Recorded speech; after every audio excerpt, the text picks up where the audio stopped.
नमस्कार साथियों, RS 360 के मंच पे और शिक्षक दिवस के मौके पे आप सभी साथियों का हार्दिक स्वागत है। साथियों, मेरा नाम नवीन शर्मा और केंद्र सरकार में पिछले 8 सालों से मैं कार्यरत हूँ। इसके अलावा RPSC और UPSC एग्जाम के लिए पिछले 5-6 सालों से कंटेंट और गाइडेंस आपको प्रोवाइड कर रहा हूँ। अनअकैडमी के प्लेटफॉर्म से जुड़ा था पहले, अभी अपने खुद के मंच RS 360 के माध्यम से मैं आपको काम कर रहा हूं। साथियों, यूपीएससी का जो मेरा 2 बार मेंस क्वालिफाई करने का अनुभव है, मैंने हर संभव कोशिश की है समय समय पे आपको राइटिंग स्किल की प्रैक्टिस, चाहे आरएस के हिसाब से हो, चाहे ऑब्जेक्टिव एंगल। हमेशा प्री एग्जाम में कभी भी यूपीएससी के एग्जाम में 140 से कम मेरे मार्क्स नहीं आते थे, तो कोशिश करता हूं वही टेक्निक ऑब्जेक्टिव वस्तुनिष्ठ परीक्षा में आपको देने का प्रयास। तो साथियों, EORO भर्ती का एक इंपॉर्टेंट और बहुत ही सुनहरा अवसर, मैं ऐसे कहूंगा अमृत की बूंद टपकती है, तो ये 7-8 साल बाद बूंद टपक रही है। किसी भी हालत में इस मौके को अपने हाथ से जाने ना दें। तो आज मैं आपसे मात्र 6-7 मिनट में एक बहुत इंपॉर्टेंट मुद्दा, जो मुझे लगता है आपकी परीक्षा में 40 नंबर के पार्ट बी में सवाल पूछा जा सकता है, चेयरमैन या अध्यक्ष महोदय जो नगर पालिका के होते हैं, इनका चुनाव कैसे होता है। तो डिटेल में बात करेंगे और पूरी कोशिश के 6 से 7 मिनट में, लंबी चौड़ी कहानी नहीं, आपको पूरा कंप्लीट हम यहां पे करके देते हैं। तो साथियों, जो हमारे चेयरमैन, नगर पालिका अध्यक्ष, जो नगरीय निकाय हैं, तो नगरीय निकाय अपनी 3 श्रेणियां, 3 कैटेगरीज हैं नगरीय निकायों की।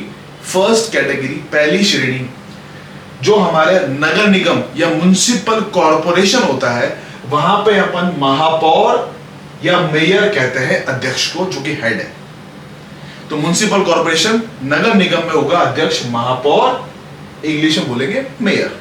दूसरा, जो हमारा नगर परिषद है या म्युनिसिपल काउंसिल, उसमें जो अध्यक्ष महोदय है वो सभापति या प्रेसिडेंट कहलाते हैं। और तीसरा हमारा म्युनिसिपल बोर्ड, जहां के अध्यक्ष को हम सिंपली अध्यक्ष और यहां पे चेयरमैन से संबोधित करते हैं।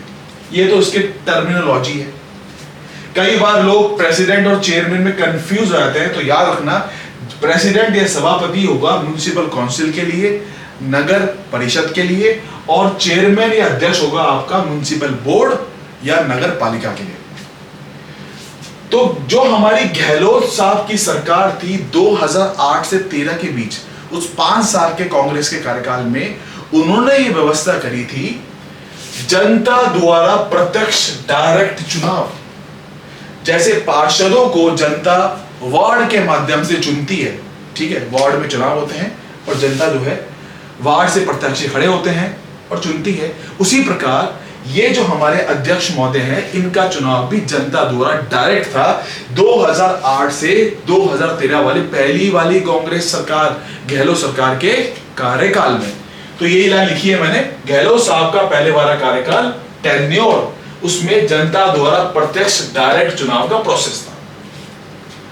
साथियों, ये जो हमारा म्युनिसिपल इलेक्शन है ना, इसके लिए 2009 का एक्ट तो है ही, साथ ही साथ सरकार ने म्युनिसिपल इलेक्शन रूल 1994 भी बनाए हुए हैं। म्युनिसिपल इलेक्शन रूल 1994 में सारी प्रणाली, सारा प्रोसेस डिस्क्राइब्ड है, और अगर चेंज करना होता है तो इसको अमेंड किया जाता है, ठीक है। उसके बाद हम जानते हैं बीजेपी सरकार आई, वसुंधरा राजे की सरकार आई, और उनके कार्यकाल में उन्होंने आते ही अपना इस प्रक्रिया को चेंज कर दिया, रूल्स में अमेंडमेंट या संशोधन कर दिया। तो जो नए रूल उस समय 13 से 18 के बीच लाए गए, उसमें अप्रत्यक्ष या इनडायरेक्ट सिस्टम को अडॉप्ट किया गया, लागू किया गया, जिसके तहत निर्वाचित या इलेक्टेड पार्षदों द्वारा अपने में से ही, जो पार्षद चुनकर आते हैं जनता द्वारा, वो अपने में से ही किसी एक को अध्यक्ष या उपाध्यक्ष, चेयरमैन या वाइस चेयरपर्सन अपॉइंट करेंगे, इलेक्ट करेंगे, ठीक है। तो अपने में से ही उन्होंने चुन के भेज दिया, एक को चेयरपर्सन और वाइस चेयरपर्सन। अब 2019 18 दिसंबर 2018 को कांग्रेस सरकार आती है। पहले तो वो जो सरकार वापसी होती है कांग्रेस की, ये तो राजस्थान में होता है ना, एक बार कांग्रेस एक बार बीजेपी वापस कांग्रेस। जब इनकी वापसी होती है तो पहले तो ये सिस्टम कर देते हैं, पुरानी प्रणाली इनकी जो इनकी 8 से 13 के बीच थी, जनता द्वारा प्रत्यक्ष चुनाव, ये उन्होंने पहले लागू किया। उसके बाद अक्टूबर 2019 में इन्होंने लिया एक यू टर्न लेते हैं और प्रणाली को वापस चेंज कर दिया। वो कुछ समय रह पाई प्रत्यक्ष चुनाव वाली प्रणाली, चुनाव भी नहीं हो पाए थे, वापस इन्होंने यू टर्न ले लिया और प्रोसेस में ये लिख दिया कि निर्वाचित इलेक्टेड द्वारा, बस इतना। अब यहां पे ध्यान देना है, आज की तारीख में आज के सिस्टम क्या है जो हम फॉलो कर रहे हैं, सरकार निर्वाचित इलेक्टेड पार्षदों द्वारा, बस खत्म। अब इसके आगे कुछ नहीं लिखा है, क्या ये पार्षद अपने में से चुनेंगे या ये पार्षद बाहर से किसी सदस्य को अध्यक्ष या उपाध्यक्ष बना सकते हैं, दोनों ही बातें एप्लीकेबल हैं। तो अब यहाँ पे एक ट्विस्ट है साथियों, आज के सिस्टम में जो निर्वाचित पार्षद जनता द्वारा डायरेक्ट इलेक्शन सीधी प्रणाली से चुन के आते हैं, या तो वो अपने में से किसी को बना दे, अन्यथा वो बाहर से किसी को भी बना सकते हैं जिसने चुनाव नहीं लड़ा है, बिना चुनाव लड़े भी अध्यक्ष बन सकता है। और कोई हारा हुआ पार्षद जो कि उन पार्षदों में शामिल नहीं हो पाया, उसको भी कांग्रेस के इशारे पे ये पार्षद अध्यक्ष बना सकते हैं। तो ये सिस्टम आज की तारीख में फॉलो हो रहा है, इस पॉइंट को थोड़ा ध्यान में रखिएगा। हालांकि आज भी अप्रत्यक्ष और इनडायरेक्ट प्रणाली को ही अडॉप्ट किया जा रहा है जो वसुंधरा राजे मैडम के टाइम पर थी।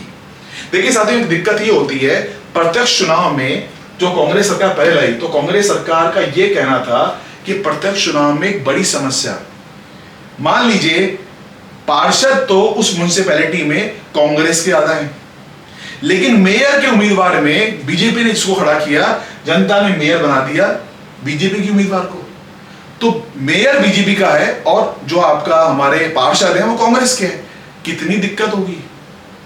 तो ये सिस्टम जिन जिन राज्यों में फॉलो किया गया है, वहां पार्षदों में और अध्यक्ष महोदय में, चेयरमैन में विवाद बहुत बार सामने में आया है, म्युनिसिपैलिटी की मीटिंग हो नहीं पाती है।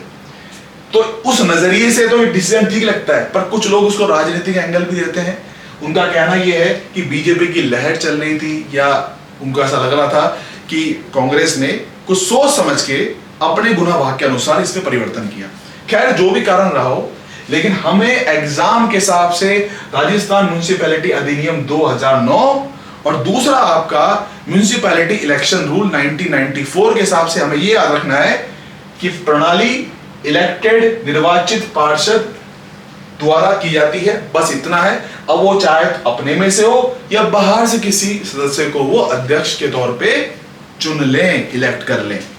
तो ये प्रोसेस, तो बस इसी पे कहानी खत्म होती है। ऐसा एक छोटा सा वीडियो और लेके आऊंगा आपके सामने, जिसमें मैं बात करूंगा आपसे अविश्वास प्रस्ताव, नो कॉन्फिडेंस मोशन के बारे में। साथियों एक और चीज, RAS 360 जो मेरा टेलीग्राम चैनल भी इसी नाम से है, जिसपे आप डिस्क्रिप्शन में देख सकते हैं उसका लिंक, और दूसरा मेरा ऐप RAS 360 जो मेरा ऐप है, उसमें भी गूगल के प्ले स्टोर से डाउनलोड करेंगे तो यहाँ पे RAS 360 ऐप पे RAS और EORO इन दोनों की हम तैयारी यहाँ पे करवा रहे हैं, नाम मात्र फीस में। महंगी कोचिंग को करो अब गुड बाय, पूरा स्टडी मटेरियल PDF हम यहाँ प्रोवाइड कर रहे हैं। तकरीबन 9 क्लासेस में EORO की पार्ट B की ले चुका हूँ, और RAS के लिए भी हमारा बैच लास्ट टाइम मंथ में स्टार्ट हो गया था। एक हमारा बैच RAS EORO को क्लब करके चल रहा है, तो आप जाइए RAS 360 ऐप पे, अवलोकन कीजिए, हमारा काम आपको देखने को मिलेगा। और इस तरह YouTube के माध्यम से भी हम छोटे छोटे सेगमेंट में वीडियोस आप पे लेकर आएंगे। तो बहुत बहुत धन्यवाद आपका, thank you very much, have a very nice day.